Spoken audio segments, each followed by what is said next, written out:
सभी दर्शकों को मेरा जय भीम, नमस्कार, आदाब, सत श्री अकाल। मैं वीरेंद्र सिंह और आप देख रहे हैं एसएम न्यूज। जब जब उत्तर प्रदेश में बहन कुमारी मुख्यमंत्री बनती हैं, बहुजन समाज पार्टी की सरकार बनती है, तो प्रदेश में कानून व्यवस्था और विकास कार्य तेजी से शुरू हो जाते हैं।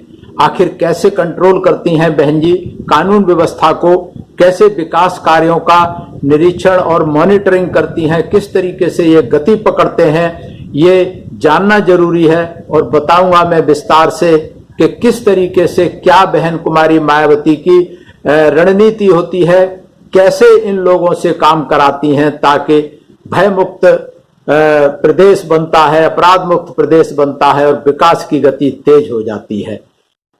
पिछली प्रोग्राम में मैंने बताया था कि किस तरीके से बहन कुमारी मायावती ने जो कानून व्यवस्था से संबंधित अधिकारियों की मीटिंग ली थी और क्या क्या दिशा निर्देश कैसे कैसे उनको दिए थे।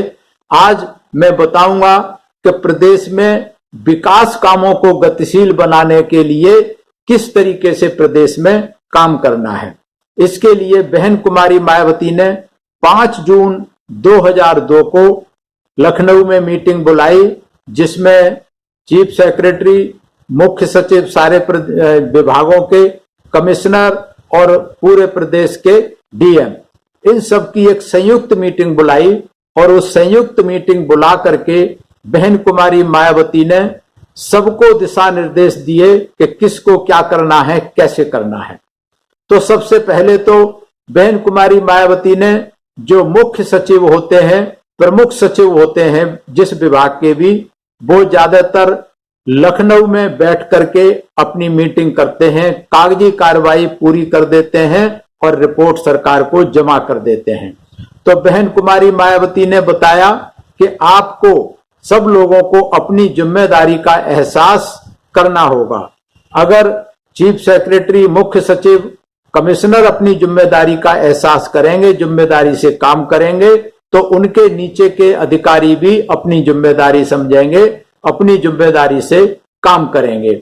मीटिंग बहन कुमारी मायावती ने कहा कि अब जो मीटिंग होंगी, जो सचिव विभाग के मीटिंग करेंगे, वो लखनऊ में कोई मीटिंग नहीं होगी, वो मीटिंग कमिश्नरी हेडक्वार्टर में यानी मंडल हेडक्वार्टर में वहां जाकर के मीटिंग होगी। मुख्य जो सचिव हैं, विभाग के प्रमुख सचिव हैं, वो वहां जाएंगे, वहां जाकर के मीटिंग करेंगे।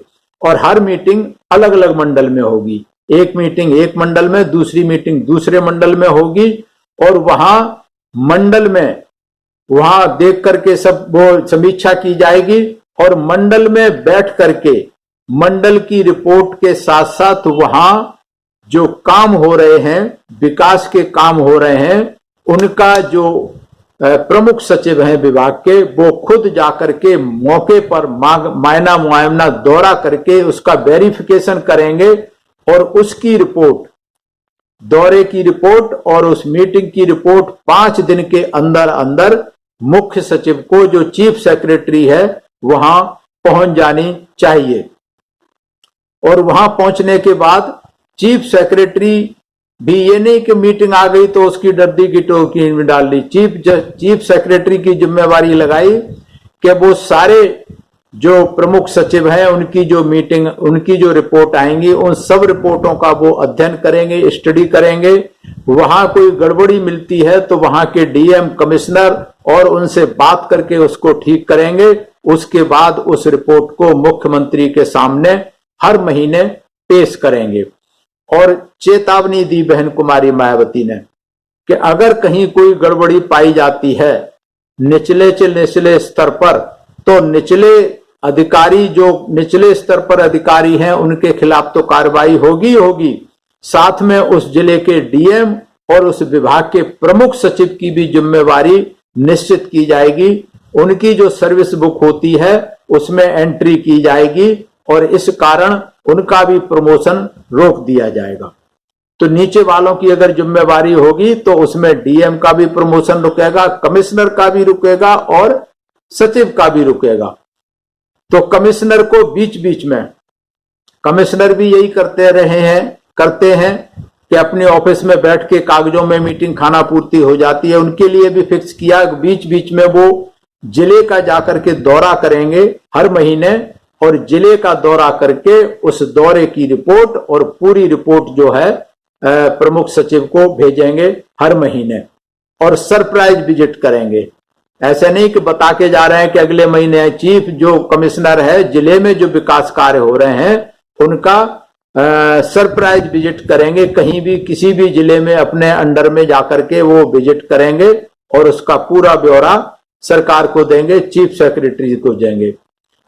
अक्सर ऐसा होता है प्रदेशों में कि जो केंद्र सरकार से जुड़ी योजनाएं होती हैं, केंद्र सरकार जिनका पैसा देती है, खास करके वो ज्यादातर योजनाएं कमजोर वर्गों के लिए होती हैं या तो एजुकेशन के मामले में होती हैं। वो जो सरकार से पैसा आता है अधिकारी उसमें अपनी रुचि नहीं लेते ज्यादा, क्योंकि कमजोर वर्ग के SC ST OBC माइनॉरिटी के लोगों के लिए होती हैं तो ज्यादा परवाह नहीं करते, और वो पैसा उसमें से सारा खर्च नहीं होता तो वो पैसा वापस सरकार को सरेंडर कर दिया जाता है, वापस चला जाता है, और अगली बार जब योजना मिलती है तो उतना पैसा कम करके मिलती है। इसके लिए बहन जी ने सख्त निर्देश दिया, आदेश दिया, चेतावनी दी कि जिस DM के यहाँ का, जिस प्रमुख सचिव का, जिस कमिश्नर के यहाँ से कहीं कोई केंद्र सरकार का पैसा सरेंडर होगा तो उसकी जिम्मेदारी सुनिश्चित की जाएगी कि ये पैसा क्यों सरेंडर हुआ। तो जितना केंद्र सरकार से पैसा आता है वो पूरा का पूरा लगना चाहिए और सही तरीके से लगना चाहिए। उसमें ऐसा नहीं है कि लीपापोती कर दें, उसमें सही तरीके से लगना चाहिए और केंद्र का पैसा वापस नहीं जाना चाहिए। और ये मिली भगत होती है सरकारों की और उनकी कि जो कमजोर वर्ग के लिए आया है वो पैसा वापस चला जाए, विकास के काम ना हो। इसके लिए सख्त निर्देश बहन कुमारी मायावती ने दिए। उसके बाद जो सरकारी स्कीम का पैसा है वो जो है वापस हो जाए, इसको चेक करें। और विकास के कामों में बहन कुमारी मायावती ने कहा कि विकास के काम है जो गांव से जुड़े हुए हैं वो हर वर्ग के लिए होने चाहिए, लेकिन हर वर्ग में से जो कमजोर वर्ग के लोग हैं जिनको ज्यादा जरूरत है विकास कार्यों की, सुविधाओं की, उनको जो है प्राथमिकता दी जानी चाहिए। इसमें अंबेडकर गांव विकास योजना की प्रमुखता से बहन कुमारी मायावती ने कहा कि जो पहले 95 और 97 में जो शुरू की गई थी वो योजना पूरी होनी चाहिए। और नई उन्होंने कहा कि प्रत्येक विधानसभा में 25 गांव हर DM सुनिश्चित करेगा विकास कामों के लिए, उनको अंबेडकर गांव चुना जाएगा। और इसके लिए बहन कुमारी मायावती ने कहा किसी MP और MLA से नहीं पूछा जाएगा, उनकी कोई दखलंदाजी इसमें नहीं होगी क्योंकि उनका पैसा नहीं लगता। तो नॉर्मली ये होता है कि MP या MLA अपने अपने क्षेत्र के गांव में करवाते हैं, तो उसके लिए सख्त निर्देश दिए बहन जी ने कि किसी MLA MP की दखलंदाजी नहीं होगी, और अगर कोई करता है तो DM उसकी रिपोर्ट जो है चीफ सेक्रेटरी और मुख्यमंत्री को करेगा। इसके बाद 25 गांव हर विधानसभा में करके तो 10,000 गांव प्रति वर्ष का टारगेट रखा गया था अंबेडकर गांव की सारी स्कीमों को करने का।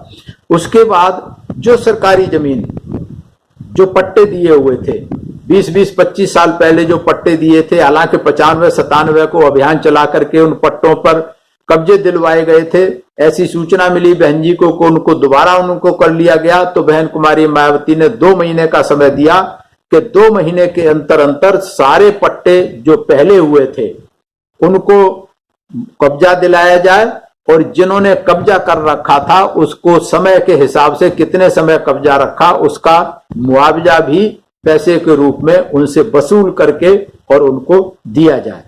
उसके बाद जो सरकारी जमीन पड़ी हुई है उसको हर गांव में जो कमजोर वर्ग के, खास करके SC ST OBC और माइनॉरिटी के लोग हैं या जो बहुत गरीब लोग हैं, उनको जो है पट्टे पर दे दी जाए।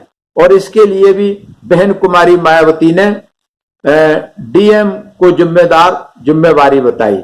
उसके बाद छात्रवृत्ति, जो SC ST OBC माइनॉरिटी के बच्चों को जो छात्रवृत्ति दी जाती है उसमें बहुत सारे घपले होते हैं।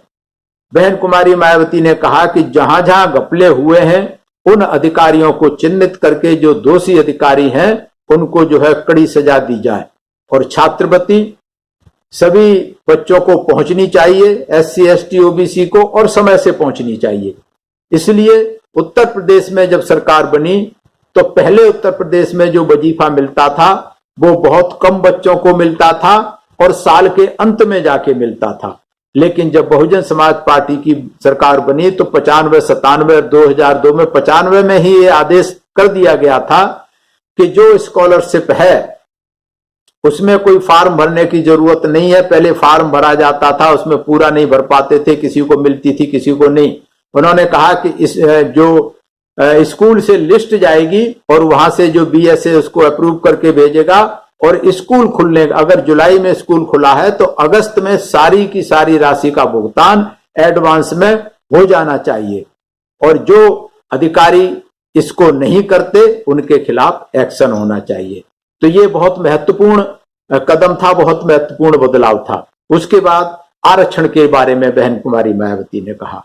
आरक्षण के मामले में चीफ सेक्रेटरी से लेकर के DM तक सभी को ये कहा कि भाई जिले में सुनिश्चित किया जाए कि 6 महीने के अंदर अंदर जितना बैकलॉग पड़ा हुआ है आरक्षण का, जो प्रमोशन से भरी जा सकती हैं, 6 महीने के अंदर अंदर सारा बैकलॉग भर जाना चाहिए, और जो सीटें खाली हैं वो नई सीटें 6 महीने के अंदर अंदर भर जानी चाहिए, और 6 महीने के बाद एक भी सीट जो आरक्षित सीट है वो कहीं भी खाली नजर नहीं आनी चाहिए। तो ये सारे काम बहन कुमारी मायावती ने सुनिश्चित किए, और इन सारे कामों के लिए, चाहे अम्बेडकर ग्रास काम विकास है, चाहे छात्रवृत्ति का काम है, चाहे आरक्षण का काम है, चाहे और दूसरे विकास कार्य हैं, जिले में बहुत सारे विकास कार्य होते हैं, बहुत सारे डिपार्टमेंट होते हैं, उन सब के लिए जिम्मेवार बहन जी ने DM को बनाया कि DM जिम्मेदार होगा, और DM सभी कामों का खुद जाकर के मौके पर निरीक्षण करेगा, और जिले के DM के कामों का निरीक्षण कमिश्नर करेगा, जाकर के सरप्राइज विजिट करेगा, और कमिश्नर और DM के कामों का सरप्राइज विजिट जो प्रमुख सचिव है डिपार्टमेंट का वो जाकर के सरप्राइज विजिट करेगा। तो एक दूसरे के ऊपर ये सरप्राइज विजिट का किया, और 10 बजे से 12 बजे तक सारे अधिकारी जनता की बात सुनेंगे अपने अपने ऑफिस में, और इसके लिए भी बहन जी ने सरप्राइज विजिट का प्रावधान बनाया कि प्रमुख सचिव कमिश्नर का सरप्राइज विजिट करेगा, कि वो ये कर भी रहे हैं, नहीं कमिश्नर जो है DM का, और DM बाकी जिले के अधिकारियों का सरप्राइज विजिट करेगा कि 10 बजे से 12 बजे तक वो ऑफिस में होते हैं नहीं होते हैं, जनता की बात सुनते हैं नहीं सुनते हैं। तो ये जब अधिकारी टाइट किए गए, जब जिम्मेदारी सुनिश्चित की गई DM की, कमिश्नर की और प्रमुख सचिव की, तो फिर सारे काम सुचारू रूप से होने लगे, विकास कार्य तेजी से होने लगे। ये मंत्र है, ये चाबी है बहन कुमारी मायावती की कि कैसे इन अधिकारियों से काम कराती हैं। नहीं तो नॉर्मली ये होता है कि ये जो अधिकारी हैं, खास करके कमिश्नर और सचिव लेवल के, प्रमुख सचिव लेवल के, ये लोग जो है मंत्रियों को और मुख्यमंत्रियों को अपनी बातों से चलाते रहते हैं, कोई ध्यान नहीं देते, उन पर तवज्जो नहीं देते। तो इसलिए बहन कुमारी मायावती ने इन्हीं को टाइट किया कि इनकी जिम्मेवारी होगी, जिम्मेदार ये होंगे अगर जिले में कोई भी गड़बड़ होगी। और यही कारण था, ऐसे ही SP और SSP और आपके IG DIG सबकी जिम्मेदारी सुनिश्चित की थी कि अगर जिले में कोई गड़बड़ी होती है तो जिले का SP दरोगा और साथ में DIG और IG भी जिम्मेदार होंगे। तो जब जिम्मेदारी सुनिश्चित कर दी जाती है तो ये अधिकारी अपने आप चुस्त दुरुस्त होकर के सारे काम करते हैं। तो ये था बहन जी का तरीका विकास कार्यों को कराने का। आगे ये सीरीज चलती रहेगी, किस किस तरीके से बहन कुमारी मायावती इतने इफेक्टिव तरीके से सरकार को चलाती हैं। तो ये टेक्निक्स हैं, ये बहन जी के खुद ही बहन जी के बयान हैं, बहन जी की किताब से हमने पढ़ के आपको बताए हैं, जो कि सरकार ने छाप रखी है कि किस तरीके से कौन से काम हुए। आज बस इतना ही। अगर आपको ये सीरीज पसंद आ रही है, SM न्यूज ने शुरू की है कि बाबा साहेब कांशीराम, बहन कुमारी मायावती, बहुजन स्वाभिमान बसपा, इस सीरीज के माध्यम से बहुजन समाज पार्टी, साहब कांशीराम और बहन कुमारी मायावती के संघर्षों की कहानी शुरू की गई है, ये चल रही है और आगे चलती रहेगी। अगर आप एसएम न्यूज पसंद कर रहे हैं तो आप इसको लाइक कीजिए, सब्सक्राइब कीजिए, शेयर कीजिए और अगर आप आर्थिक सहयोग करना चाहते हैं तो ज्वाइन बटन दबा करके आप एसएम न्यूज का आर्थिक सहयोग भी कर सकते हैं। मैं धन्यवाद करता हूं एसएम न्यूज का और एसएम न्यूज के सभी दर्शकों का। देखते रहिए एसएम न्यूज प्रतिदिन शाम को 6 बजे। सभी को मेरा नमस्कार, आदाब, सभी मेरा प्रणाम स्वीकार करें। अगर आपने अभी तक हमारा चैनल सब्सक्राइब नहीं किया है तो सब्सक्राइब करें और घंटी का बटन बिल्कुल भी दबाना ना भूलें ताकि सभी लेटेस्ट खबरें पहुंच सकें आप पे सबसे पहले।